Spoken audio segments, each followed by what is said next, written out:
G'day and welcome to a Down Under Yarn. I am your host Fiona, also known as Fifykins. Today is actually Thursday the 21st of November and it's almost 4 o'clock in the afternoon. I am a day late and I do apologise for that. I knew I wasn't going to get to recording yesterday and that I'd hoped to record this morning and it was too hot. So today is actually our first day of true wet season pattern weather, in that this morning it was really hot. When was it? Lunchtime, I think I looked at the temperature and it was 31 degrees, which was equivalent, but it felt like 35, which is almost 100, and the humidity was 77%. Fortunately now the temperature has dropped. I'm just trying to look up at my thermometer and I can't see what it actually says. It still says it's about 27, which is about 80, and the humidity is probably about 100% because it's raining. But because of the rain, it actually feels so much cooler. Anyway, that's totally a tangent that I've gone off on that I didn't plan on it. I'm your host Fiona, also known as Fifykins. If you find someone on the internet called Fifykins, it's probably going to be me. This is episode... it's either 47 or 48 or something. I can't remember what it's called. What it's called. I can't remember what my podcast's called. It's called A Down Under Yarn, Fifi. It is, yes, I can't remember what number it is, but it's getting up there. It's getting very close to my potiversary as well, which is very exciting. I don't know if I ever envisaged I was going to carry on for as long as I did, but I'm glad that I have. Welcome to old viewers. Welcome back to old viewers, welcome to new viewers, thanks for checking me out. Welcome to those who pop in from time to time. It's always nice to see anyone, not that I see you. It's not, and it's very egotistical for me to say it's nice that you're seeing me, because that's, yeah. Anyway, yes, let's quickly start with the week that was. My week before has carried on, and I think it's sort of a November thing. Last Thursday actually would have been my 21st wedding anniversary. Yes, I married very young. So I think that is always a very tense time. It's a time I can look back and, you know, at the time I thought I was doing the right thing and things don't work out for lots and lots and lots of reasons. But still, it's a challenging time, and to remember that, you know, I had family who flew out from England and it was... it's the last, no, it's not the last time I've seen them, so I did go over and visit, but I haven't seen my aunt now for 13 years, 13 years, I'd say, which is really tough. So yeah, a few things happened this week, one of which I'll be not really touching on at all. What else? I'm trying to think what has happened, and it's all pretty much a blur. The kids break up from school next Friday for their summer vacation. They get 2 months off.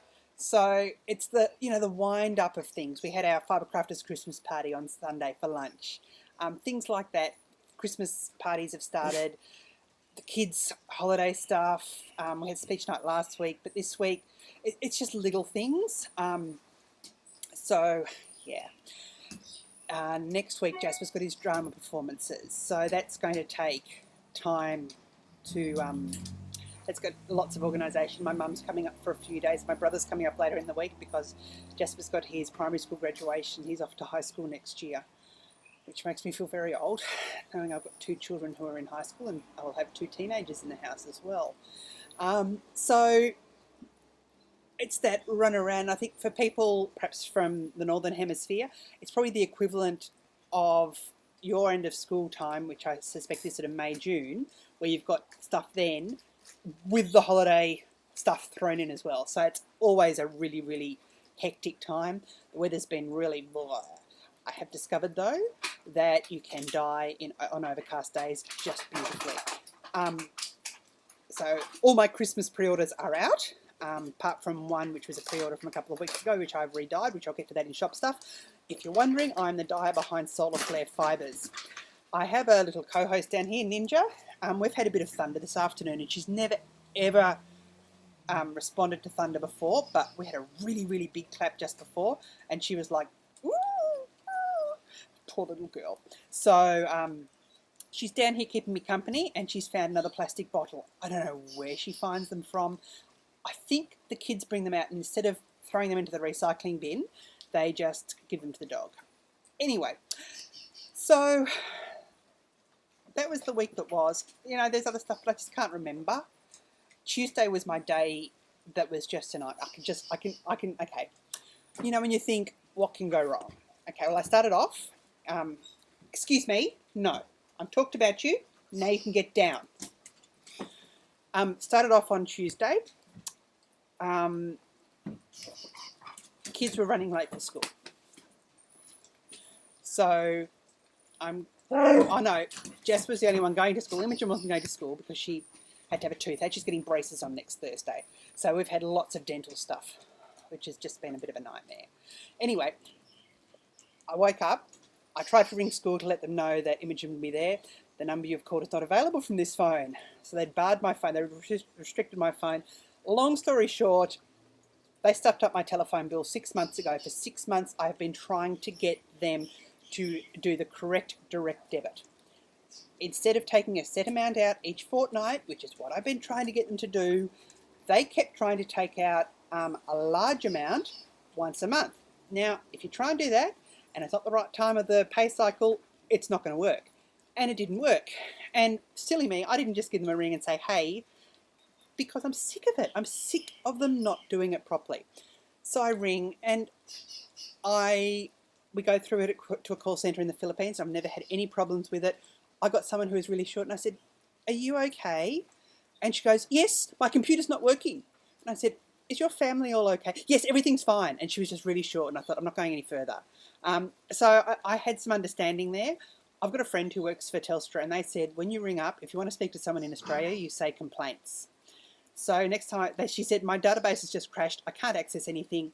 You're going to have to call back. And I'd already been in a queue for 10 minutes. And I thought, that's okay. So I called back and said complaints and got through to someone in Australia and said, look, I'm really, really sorry to do this. And I explained the situation. I said, look, nothing against your call centre staff. I assume at the moment they're having a hard time having to work when their country's in absolute turmoil after the typhoon.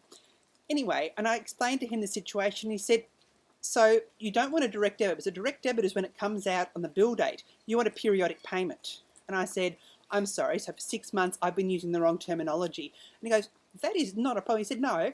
He said, we can set that up right now for you. And I'd already paid the bit that I owed them. Fortunately, Tuesday was a payday. So that meant I could have everything reconnected pretty much straight away. And it had only been barred, so people could still call in, and the internet was just shaped down to dial-up speeds, which was fun. So that's what started that. Then, I'm defrosting butter in the microwave, melting butter in the microwave. Tuesday morning, it starts arcing, and I'm thinking, that's a ceramic bowl, the butter's not in its wrapper, that's really weird. So I opened it up, didn't see anything, put it back in there. Went for its 30 seconds I usually do on 50% power. Took it out. It was still as hard as anything. Looked inside the microwave, and all down the side was black. So I think I'm very lucky I didn't cause the house to catch on fire. So I just unplugged the microwave, and the microwave had died. You know, Jasper's running late. I'm trying to get him ready for school, get him off to school. I look down. I need to get petrol at some stage. I'll be okay. I'm coming back from school, and I have to go up a big ramp on an overpass, and the car goes put. And I went, no, come on, you can do this, you can do this. Go down the overpass, this is fine. I'm thinking I'll get to the servo. And because I had a voucher for 18 cents a litre off, I wanted to go to the Shell servo because that's what I had the voucher for. And I thought, oh, look, I could stop off at the little servo there and just get something. I'm thinking, it's less than a kilometre down the road. I'll be fine. The other overpass, I have to go over the bridge. I'm going up, and the car's getting slower and slower, and I'm going, come on. And I've turned the air conditioning off by this stage. I'm just talking to the car. I'm trying to get it to go down. It's going fine. Get stopped at the traffic lights. And I'm thinking, I pull away from the traffic lights, and it's just going really slowly. And I'm thinking, okay. And I'm trying not to give it too much gas. I don't want to floor it because I don't want to waste what I've got there. I'm running on fumes as it is. So I pulled into the side lane, and I'm going along slowly, and lo and behold, I then couldn't get back to get to the servo that I needed to get to. So I'm about there's a T intersection, and I'm just before the T intersection, and just after the T intersection is the servo. And I'm thinking, okay, then the car stalls. I'm thinking, oh, man. And I thought, look, worst case scenario, I just walk across the road, get a jerry can of petrol, and then do that. And then I thought, okay, and there was a break in the traffic. Turn the car over, it started. I'm thinking, great. Again, I pull off, and it's put, put, put, put, put. I go up the ramp into the servo, and the car dies. I couldn't get it going again. This guy goes, do you want to push? And I said, yes, please. So I'd run out of petrol. Okay, so already the microwave had blown up. I'd had the phone. The car's run out of petrol. I had a run-in with someone on the internet. You know, there's always someone wrong on the internet. There's that famous cartoon, What's Wrong, Honey? Or There's Someone Wrong on the internet. Well, anyway, long story short, I'm not going into that one. Imogen had to take off to the dentist to have a tooth taken out. She had a root canal done when she was in Japan, and it probably wasn't the best thing that could have been done, needed to be done. They probably should have pulled the tooth out straight away. It's a second to last molar, number 6. So they've pulled that out because the wisdom tooth will be able to grow down. They're going to move, the orthodontist is going to move 7 across. Apparently it's all really easy. But I'm not a fan of the dentist. So see your daughter there, and she was there last week for more fillings, and this week she's had more fillings, and then she had the tooth out.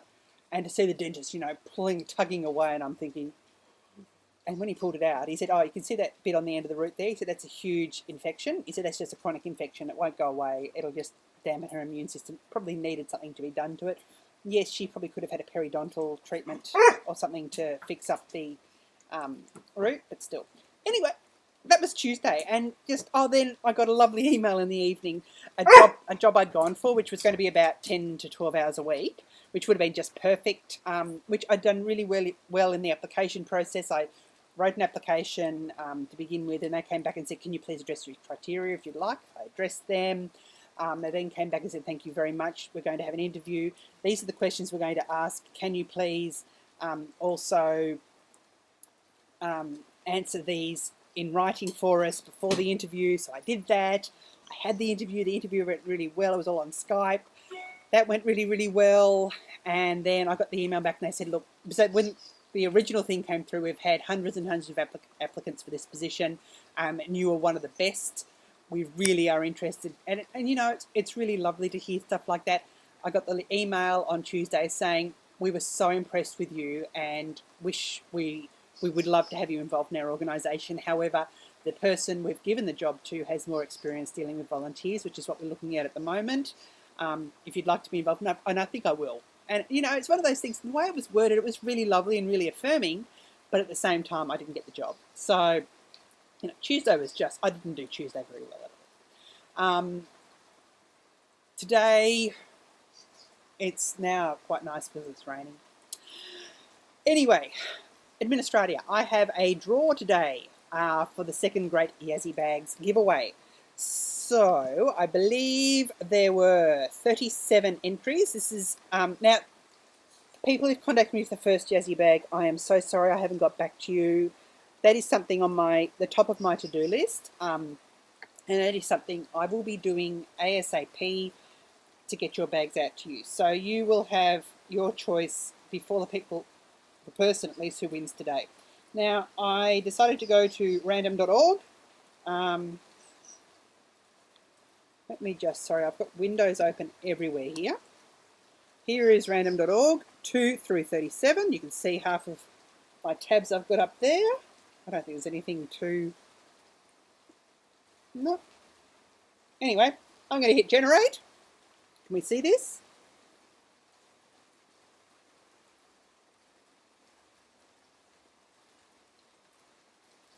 I don't think I hit generate properly. It's hard to do it when you... There we are. There we go. The result is number 5. Number 5 is... Dun, dun, dun, dun, dun, dun, dun. It is... I'm a Cole. Let's have a look. And that is Linda. So it might be LME Cole from Pennsylvania. And she hopes that Jan's hands win a project bag. Well, both of you have won one. So that's all very exciting. Congratulations. Be in touch with me and I'll make sure you both get a project bag from Yazzie or a bag from Yazzie. I think I've got some needle holders and things like that, some organisers. So Yazzie, if you haven't checked them out, they do a fantastic range of organisers. That is the end of my Yazzie bag giveaways at the moment. There may be one or two left over. I've still got to check, but I'm just going to use them for future giveaways because they really are great, great organising bags. Now, on to the Gonna Knit Along. Now, I'm going to knit a hat. I'm going to knit a Fair Isle hat, and it's in my upcoming projects, and it's been there for a while, and I've had it in my show notes for the last 2 weeks. I still haven't got there. I'm waiting on needles now because I don't like knitting hats magic loop. I'd much rather have a small circular that I can just knit around, and I just adore knitting hats. I found out this week, I remember how much I really, really like knitting hats. So I'm looking forward to the needles arriving. I've ordered the Chinese ones. I ordered them about 2 weeks ago, so I'm hoping they're going to get here in the near future. Then I will get that done. The other thing I'd like to cast on is my Colour Affection, which I have had waiting in my queue for ages. I actually brought up the yarn when I went to South Africa as well. So again, that would be nice to get to that.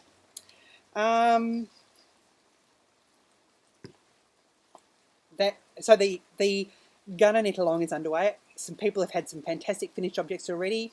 Anything you were planning on doing this year that you started the year saying, this is the year I'm going to knit some socks or do this or do that, the plan is that you've got November and December to finish something that you wanted to start off. So, we start off the year with New Year's resolutions, and, for some people it might be I want to learn to knit socks, or it might be I want to knit half a dozen shawls. And if you've knit 5 shawls and you've only got 1 to go, this is the perfect time to finish it.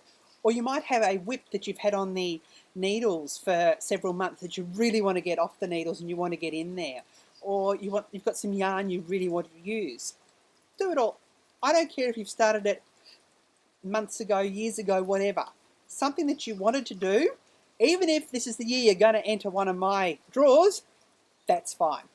So I'm pretty cruisy. You just have to be a member of the group. That's the main stipulation.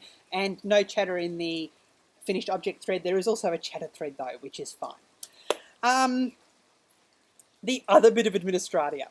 I have been chatting with the awesomely amazing Penny Wenny from Knit One Heart 2. And they were talking on their podcast last week. I'm finally almost up to date with podcasts, although I look over now and I've got 3 new ones downloading, which is good. It'll give me something to watch tonight. And I've discovered a couple of new podcasts, which I'll go into in a minute. And this ties into that. Anyway, Penny, when he was talking about, it's Wendy, was talking about swants. And if you haven't seen the Stephen West swants blog post, you really should go and have a look. Swants are where you get a sweater and turn them into pants. Now, I think probably only Stephen West would get away with wearing something like that in public, but it's just a fun thing to look at, and it's a fun thing to joke about. Now, Wendy has said that she is going to make some swants and she's going to record a video. And if Wendy's going to do it, I'm going to do it. Now, when Wendy said she was going to do it, I said that I will donate $10 to the Red Cross Philippines Typhoon Appeal. It's hard to know what to do for the people in the Philippines. It's turning into a humanitarian crisis with disease and all the displaced people. It's knowing what we go through up here with cyclones. Such a populated area to have everything wiped out in some areas. It's devastating. I know that the Red Cross is running humanitarian efforts from here, and also Médecins Sans Frontières, Doctors Without Borders. They also have something happening. So, if you'd like to see me make some swans and dance in them, dance in my swans, think about donating or pledging a donation to anything really. I know Wendy's doing it, I'm doing it, I've heard of another podcaster who might be doing it. Once that's confirmed, just a minute. So I had a text from them before. Ha! It's been confirmed. There is another podcaster who's announcing it in his podcast tomorrow. That's as much as I'm going to say. So you'll be able to go and have a look at that. Any other podcasters out there, if you would like to make a goose of yourself and dance in some swans, make some swans, according to the Stephen West recipe, go for it. I am having trouble finding a sweater turn into swans. I've only been to one op shop so far, and it was the smallest one. And there was one grey jumper. I have humongous chunky legs. So my swans are going to be coming down around my knees anyway, and I'm cool with that. You know, that's how I'm going to roll. However, I would like to find another jumper. I was looking on eBay last night, and there was an amazingly garish jumper, but they actually wanted $300 for it. And I thought, I'm not buying a $300 jumper. A, I'm not going to buy a $300 jumper, and B, I'm not going to then cut it up. So, need to find something. I've got a few more op shops that I'm going to look at tomorrow. So that's a bit of fun, and I'll put that in the show notes. 20 minutes in, and I haven't got to any knitting or anything, so I do apologise. Today I am wearing my Liesel. This is an Isolde Teague, I believe, pattern. I knit this at the start of the year, late last year, early this year. It's in brown sheep cotton fleece, and it's good. I'm only putting it on for the podcast because I didn't want to bare all my shoulders and everything to you all. I'm just wearing a singlet top underneath it, and you can see bra straps. That's how vain I am. Sorry. Yeah, fantastic knit, fairly easy. I've got errors all through mine, but I don't think anyone apart from me can notice that. I did do some alterations which are all on my project page, which involved I-cord, cast on, and I-cord edging, and I did pearlback rows in the lace area instead of garter stitch rows. So, that's that. I think that's it.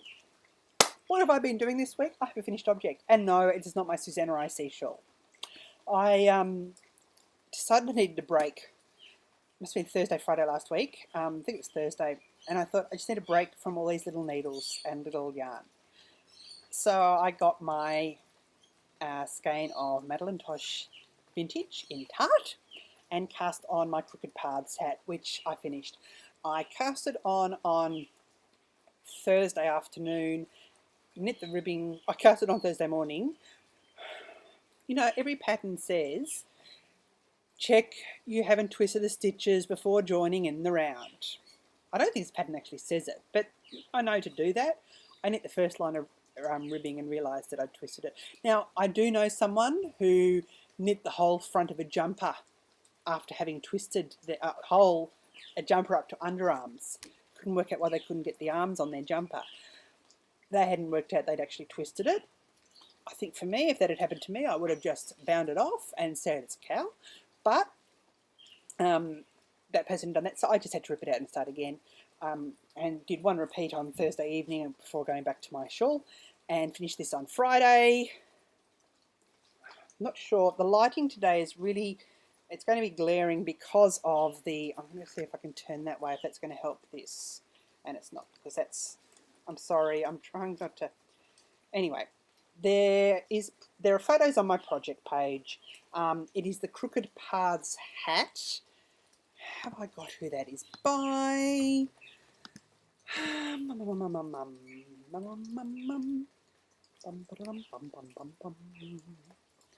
Got all sorts of things on here. And Crooked Paths by Melissa LaBar. It's a worsted weight slouchy lace beret.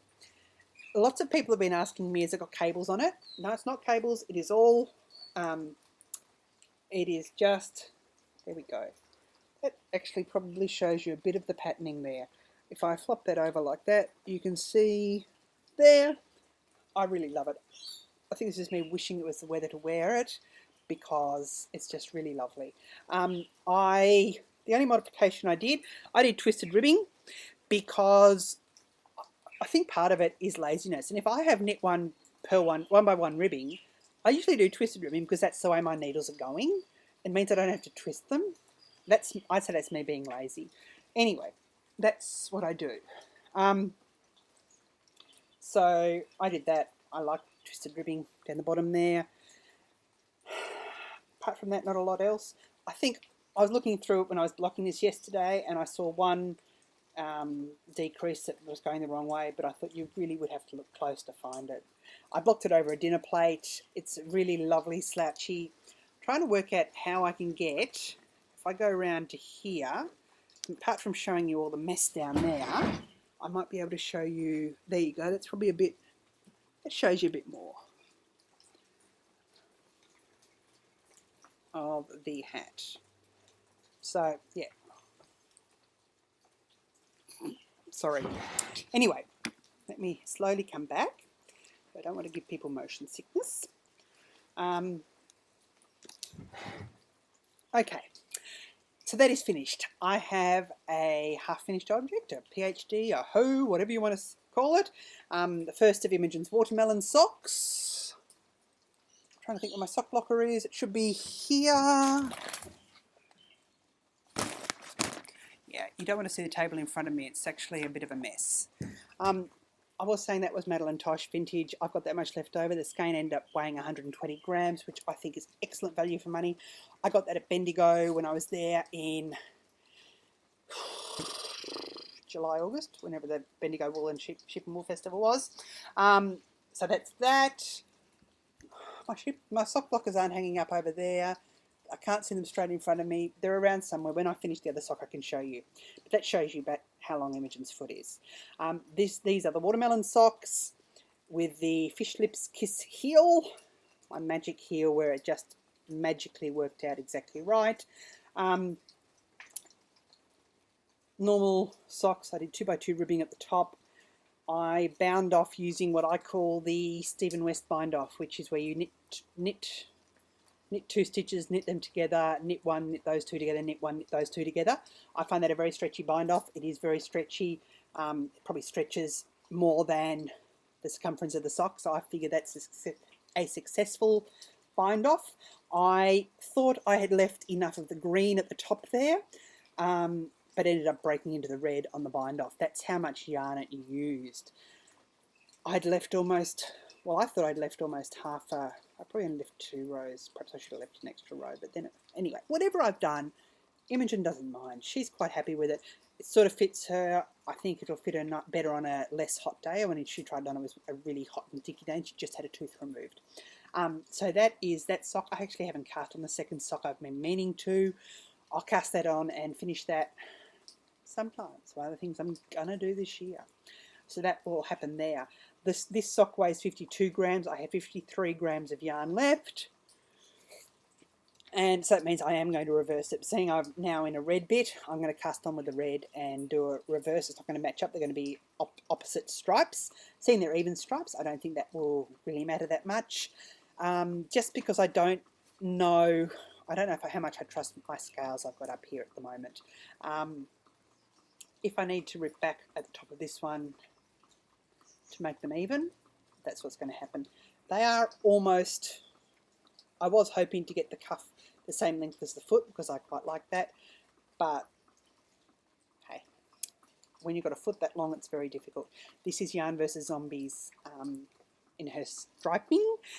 I think, I can't remember what base it is, but I know it's merino nylon blend. And Kiki dyed that up for me in the watermelon stripes.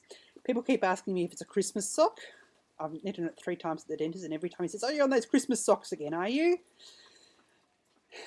And I just say yes, because it's easier. I think if you're wearing these here in the middle of winter, in June, people aren't going to ask if they're Christmas socks. They're going to say, "Oh, watermelons, it reminds me of summer." Whatever. That is that. The other thing is my Susanna IC shawl. Now, you know when you sign up for a mystery shawl? Well, when I signed up for a mystery shawl, I was given options, and I knew there were options, and it said there's a medium size and a large size. And it said the large size will require around 800 yards of lace weight. And I thought, I've got 850 yards, I'll do the large size. Then you have 2 options. You can do all the beads, or you can do fewer beads. And I thought, I've got plenty of beads, I'll do all the beads.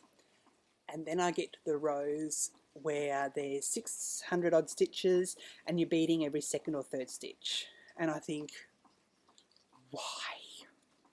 But I think I'm now knowing why.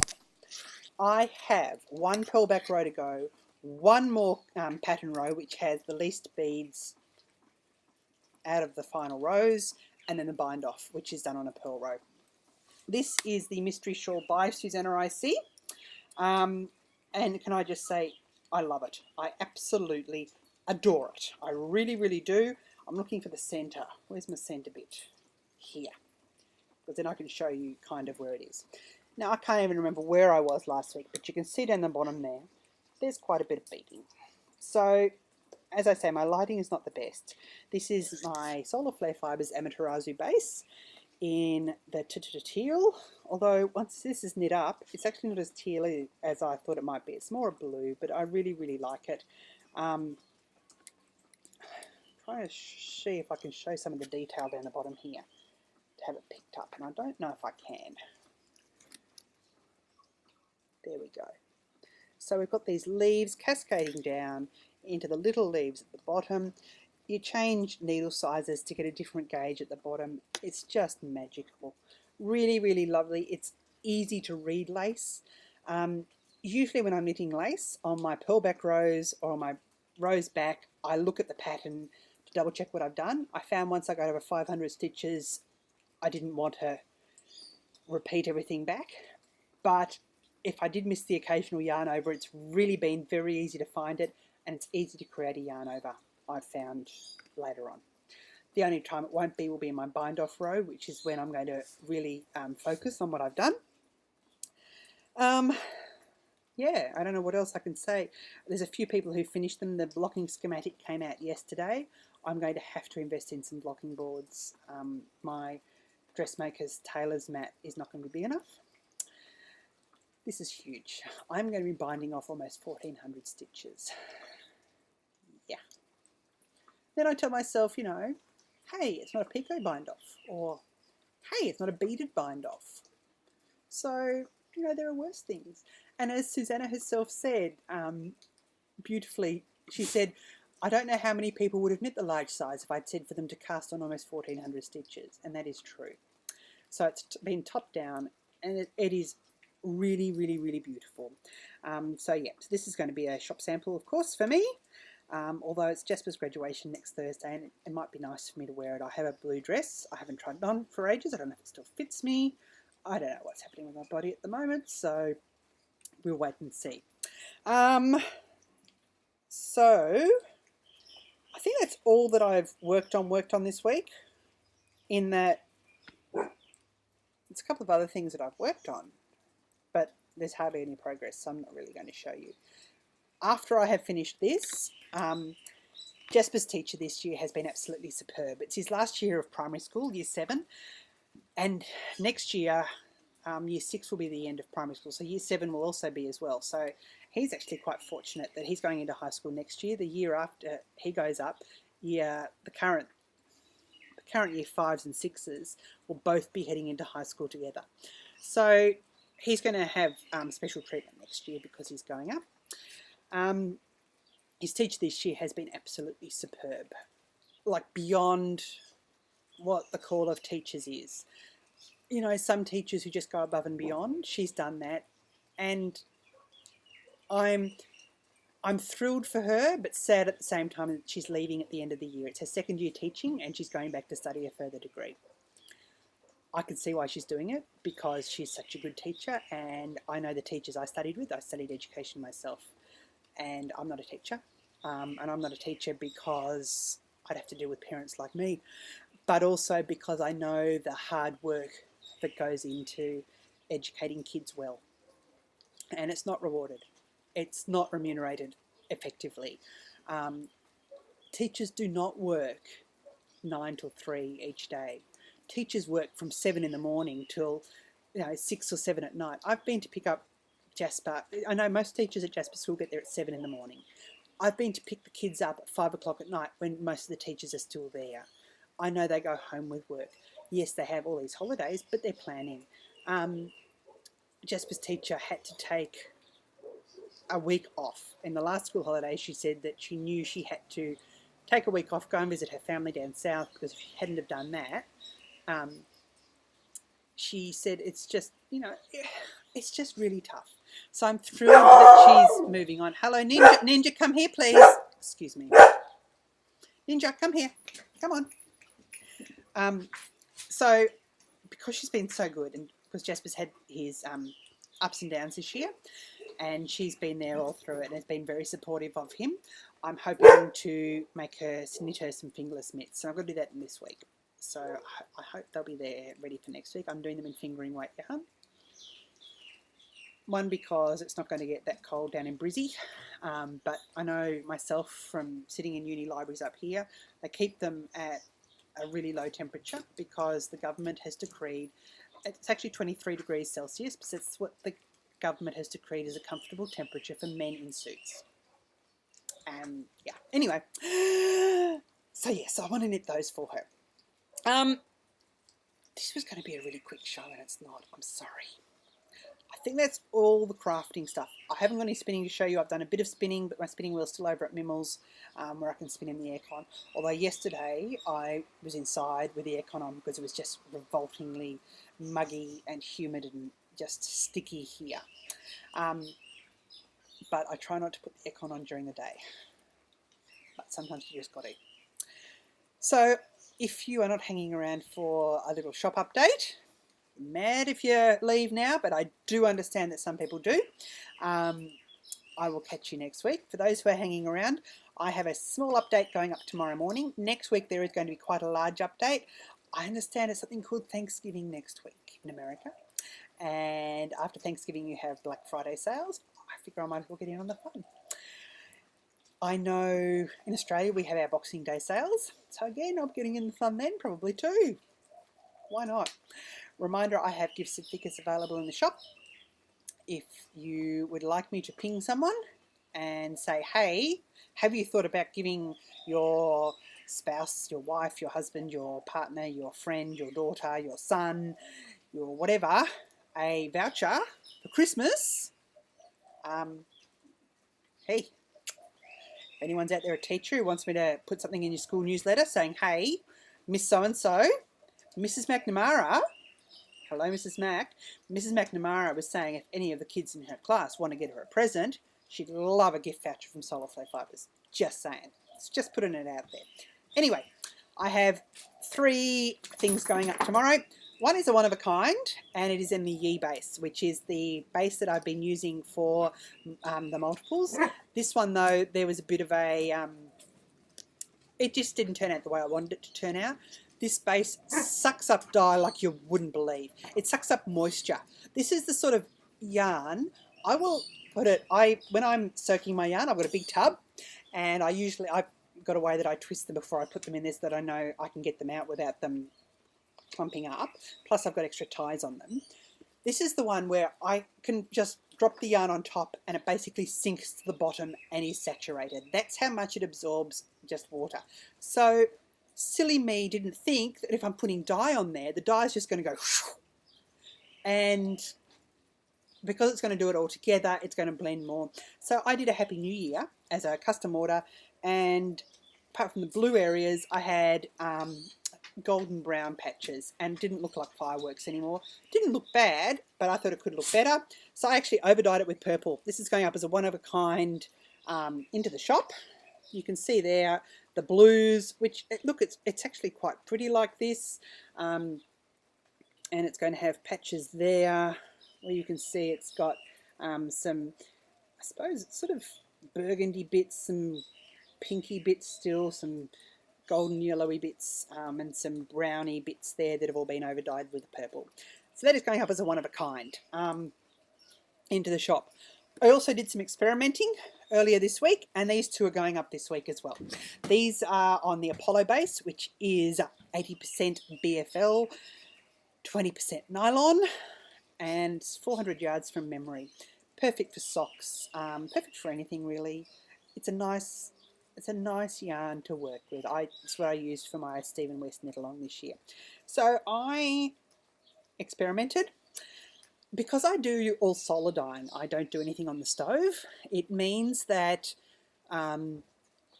techniques that you would use if you were doing stovetop dyeing, like immersion dyeing on the stove, work totally differently when you're doing it outside in your garden.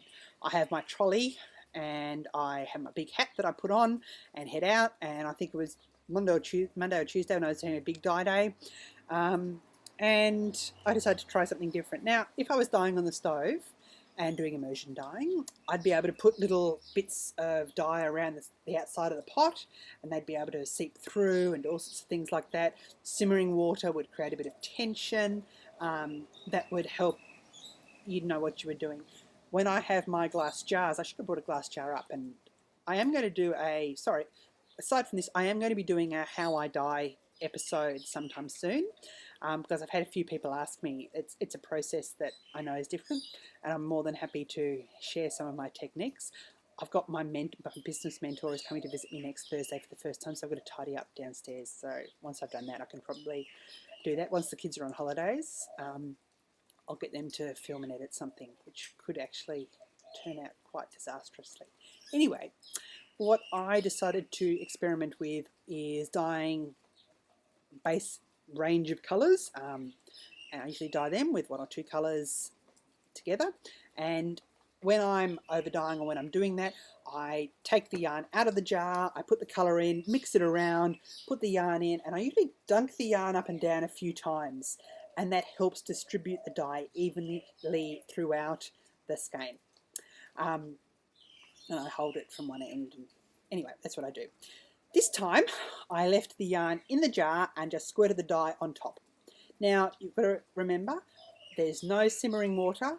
The water is just there. It gets to a nice hot temperature, and on Tuesday, when I was doing it, my fingers, I almost had to get some rubber gloves because it's pretty warm inside there. I've got to get my thermometer over so I can check how hot it does get under the sun. And this is what I did. So I have this one here. It's actually probably a bit brighter green than that, but you get the effect of that. It's a green with a purple. So there is that. It is, I was going to call it zombie something because it just reminds me of zombies. And zombies are cool. Jasper doesn't know we're going to see Doctor Who in 3D on Sunday, which is very exciting. He's a bit of a Doctor Who nut. So yeah. So you can see, I haven't reskeined this. I wanted to leave it to show people what it was exactly like. And if I turn it around here like this, you can see it's going to have splotches of purple throughout. So this is a zombie colourway, and it will have something zombified as the theme. Now,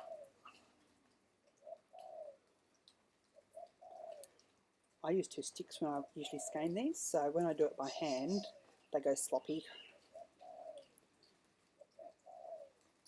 That's a bit sad, but I'm sorry. The second one is called, it was meant to be called Spring, and I'm still not sure if I'm going to call it Spring or not. Oh, sorry, I put this, sorry. I actually just dropped that on top of my iPad, which I'm downloading my podcasts on, and it started playing Happy Spider Knits latest episode. Whoops. Anyway, this one here, which is a spring. It's just not going to be called Spring. That was my inspiration behind it, just because I wanted some spring instead of this summer heat. It's a much lighter green with pink, and the pink on the green has created some different areas as well. So there is that one as well. They are going up in the shop. Next week, as I say, there will be a rather large update. The club colourways for this month, one of them is drying, my prototype. The other ones I am planning on finalising tomorrow, and then I'll get them out early next week. Very exciting. I have changed the Christmas orders in the shop. This will be the last week of pre-orders for Christmas. The colourways going up next week will have a Christmas theme as well. So they will have some of the Christmas colourways that have been pre-ordered. They will be available in the shop next week. So, what was I saying? Oh yeah, so I've still got the pre-orders up there, but I've limited it to just one skein of each of them. If you're interested though, there will be some up next week. So that's that. Acquisitions. I didn't do acquisitions. I can do my acquisition next week. It's only a book. It's a really good book. But it probably will be good for me to do that next week. I think that's about it. and this ended up being long and rambly, so I do apologise. So I do try and keep under about 35-40 minutes. This is 45. Yeah, sorry. Thank you for sticking around. Until next week, I will say uru, cheers, bye.